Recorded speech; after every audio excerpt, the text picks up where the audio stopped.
কোটা সংস্কার আন্দোলনের এক সপ্তাহের বেশি সময় ধরে অস্থিতিশীল পরিবেশের পর সীমিত পরিসরে চালু হয়েছে ব্রডব্যান্ড ইন্টারনেট।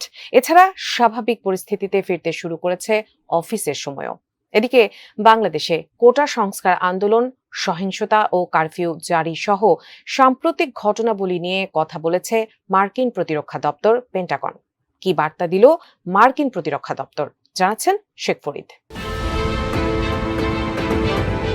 সরকারি চাকরিতে কোটা সংস্কারের দাবিতে শিক্ষার্থীদের আন্দোলনের মধ্যে একদল দুষ্কৃতকারী নজিরবিহীন তাণ্ডব চালিয়েছে সরকারি স্থাপনায়। যাত্রাবাড়িতে মেয়র মোহাম্মদ হানিফ ফ্লাইওভারের টোল প্লাজায় আগুন দেওয়ার মাধ্যমে শুরু হওয়া এই তাণ্ডবে একে একে পুড়েছে এলিভেটেড এক্সপ্রেসওয়ের বনানী ও মহাখালী টোল প্লাজা, বিটিভি ভবন, সেতু ভবন ও মেট্রো রেলের স্টেশন। রক্ষা পায়নি ফায়ার সার্ভিসও। এমনকি দুষ্কৃতকারীদের হামলায় আহত হয়েছেন ফায়ার সার্ভিসের কর্মীরাও। এদিকে বাংলাদেশে কোটা সংস্কার আন্দোলন, সহিংসতা ও কারফিউ জারি সহ সাম্প্রতিক ঘটনাবলী উঠে এসেছে মার্কিন প্রতিরক্ষা দপ্তর পেন্টাগনের সংবাদ সম্মেলনে। এই সংবাদ সম্মেলনে বাংলাদেশের সাম্প্রতিক প্রসঙ্গ নিয়ে কথা বলেছেন পেন্টাগনের মুখপাত্র মেজর জেনারেল প্যাট রাইডার।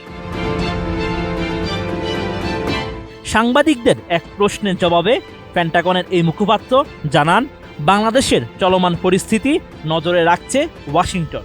সবাইকে শান্ত থাকার আহ্বান জানান এবং এই সহিংসতা অব্যাহত হোক তা দেখতে চায় না পেন্টাগন। আরেক প্রশ্নের জবাবে মার্কিন ওই কর্মকর্তা জানান, চলমান পরিস্থিতি পর্যবেক্ষণ করছে পেন্টাগন। মার্কিন স্টেট ডিপার্টমেন্টের তার সহকর্মীরা যা বলেছেন তিনিও সেটাই বলতে চান।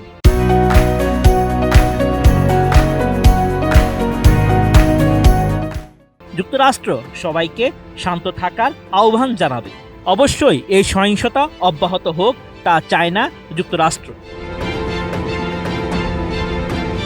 এর আগে বাংলাদেশে সরকারি চাকরিতে কোটা সংস্কারের দাবিতে আন্দোলনরত শিক্ষার্থীদের উপর হামলার ঘটনায় নিন্দা জানিয়েছে যুক্তরাষ্ট্র।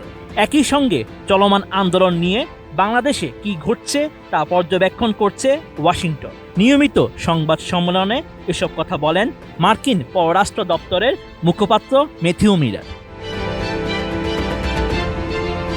ওই সংবাদ সম্মেলনে এক সাংবাদিক প্রশ্ন করেন, বাংলাদেশে চলমান এই বিক্ষোভ নিয়ে যুক্তরাষ্ট্রের অবস্থান কি? জবাবে মার্কিন পররাষ্ট্র দপ্তরের মুখপাত্র জানান, রাজধানীসহ বাংলাদেশের বিভিন্ন জায়গায় ছড়িয়ে পড়া শিক্ষার্থীদের বিক্ষোভের বিষয়ে যুক্তরাষ্ট্র অবগত রয়েছে। তাদের তথ্য মতে এই বিক্ষোভে শত শত বিক্ষোভকারী হতাহত হয়েছে। ম্যাথিউ মিলার আরও জানান, মত প্রকাশ এবং শান্তিপূর্ণ সমাবেশের স্বাধীনতা যে কোনো বিকাশমান গণতন্ত্রের জন্য প্রয়োজনীয় ভিত্তি হিসেবে কাজ করে।